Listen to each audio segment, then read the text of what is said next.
রোববার স্থানীয় সময় দুপুর 1:30টায় দুর্ঘটনার কবলে পড়ার পর রাতভর চলে তল্লাশি অভিযান। 18 ঘণ্টা পর সোমবার সকালে সন্ধান মেলে ইরানের প্রেসিডেন্ট ইব্রাহিম রাইসিকে বহন করা হেলিকপ্টারের ধ্বংসাবশেষ। পাওয়া যায় আরোহীদের মরদেহ।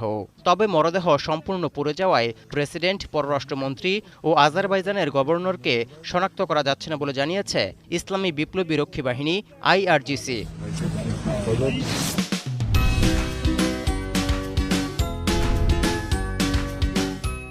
সোমবার সকালে তুর্কির পাঠানো ড্রোনের মাধ্যমে রাইসিকে বহন করা হেলিকপ্টারের ধ্বংসাবশেষস্থল চিহ্নিত করা হয়।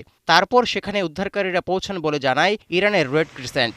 দুর্ঘটনাস্থলটি ইরানের পূর্ব আজারবাইজান প্রদেশের তাভিল নামক একটি গ্রামের 3 কিলোমিটার উত্তরে। মূলত দুর্যোগপূর্ণ আবহাওয়ার কারণে উদ্ধার তৎপরতায় দেরি হয়েছে বলে জানা গেছে। ইরানে এত বড় দুর্ঘটনায় উদ্বেগ জানিয়েছে চীন। উদ্ধার তৎপরতায় এগিয়ে এসেছে রাশিয়া ও তুর্কি ছাড়াও মধ্যপ্রাচ্যের বেশ কয়েকটি দেশ। সাহায্য করার জন্য আগ্রহের কথা জানিয়েছে ইউরোপীয় ইউনিয়নও।